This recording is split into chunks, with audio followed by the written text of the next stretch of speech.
Бәріңе сәлем достар, сіздермен Расыл Азат және біліп жүр арнасы.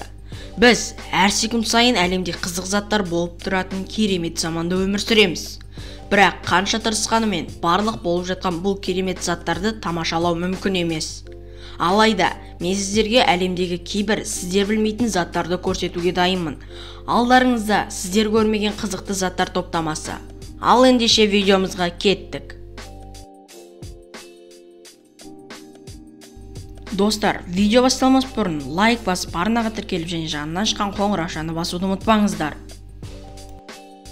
Вертикальды орман. Сіздер бір уақытта орманға бір сәтке көшіп, өзіңіздің дача болуын армандаған шығарсыздар. Бірақ ол затты үйде істеуге болады екен. Міне, бұл үйлердің аты вертикальды орман деп аталады. Бұл жерде екі үй бар, біреуі 111 метр, екіншісі 70 метр. Бұл үйлер Италияның Милан қаласында орналасқан екен. Үйде 900 ағаш, 5000 бұтақ, 11000 гүл бар екен.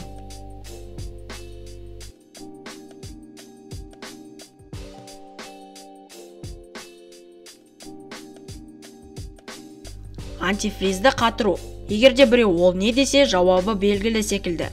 Адамға ең қызық болып көрінетін ол мүмкін еместей заттар. Егерде сіздер антифриздің не екенін білмесеңіздер, бұл көлікке құйылатын, бірақ суыққа қатпайтын сұйықтық. Сіздер айтатын шығарсыздар, суыққа қатпайтын затты қалай қатыруға болады деп. Бірақ қателесесіздер. Бұл затты қатыру үшін кәдімгідей суық зат керек. Дәлірек айтқанда, антифризді сұйық азотқа салу керек. Ескертейін, антифриздің қатуы оның құрамына байланысты болады. Ал бұл азоттың температурасы -196 градус Цельсия. Енді не шыққанын өздеріңіз көріңіздер. Айтпақшы, бұл нәрсені қайталауға тырыспаңыздар. Антифриз улы, ал өте төмен температура адам үшін зиян болып келеді.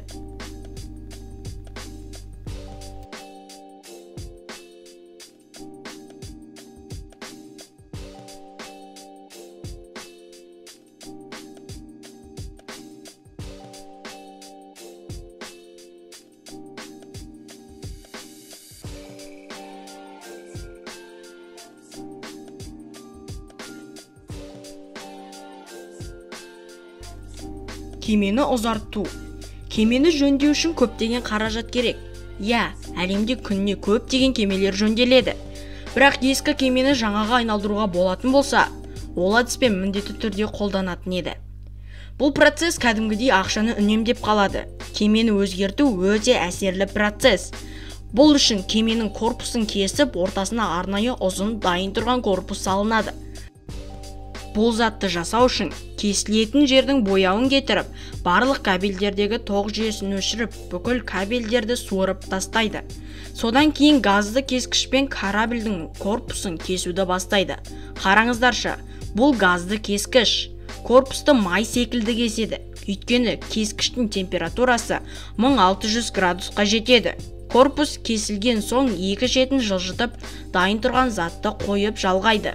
Осы істің бәрі жаңа кеме жасап шығу үшін жасалады.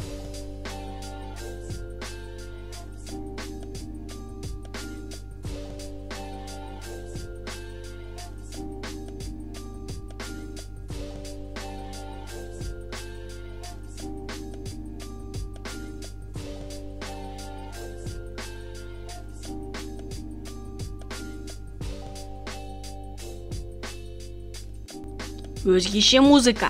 Егерде сіздерге ең арзан аспапты айт десе, сіздер флейта немесе еріндік гармошка туралы ойлайтын шығарсыз.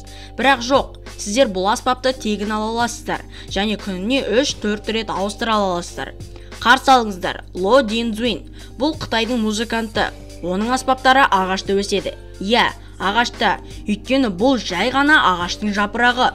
Бұл Қытай еліндегі жапырақта ең мықты ойнайтын адам деп саналады. Бірақ оның қарсыластары өте аз. Ол бұл музыка түріне 6-7 жасынан қызыққан. Содан бері өз ойын өзгертпеген және де ол басқа адамдарды да үйретеді. Оның ең кішкентай шәкіртіне 7 жас болса, үлкеніне 70 болды.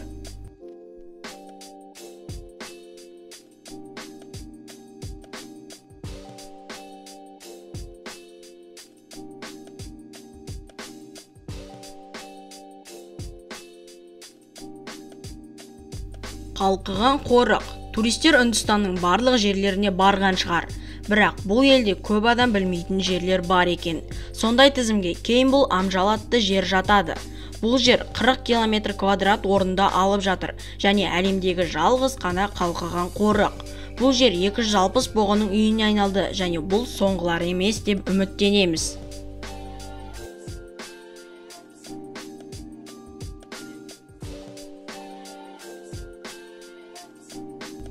Міне достар, бүгінгі видеомыз осымен аяқталды. Видео ұнаса міндетті түрде лайк басып, арнаға тіркеліп және жанына шыққан қоңырау жаны басуды ұмытпаңыздар. Ең бастысы, бізге қолдау білдіріп, қазақ аудиториясын және қазақ аудиториясын қолдап жүрген адамдарға тегін лайктарыңызды аямаңыздар. Келесі кездескенше қош сау болыңыздар.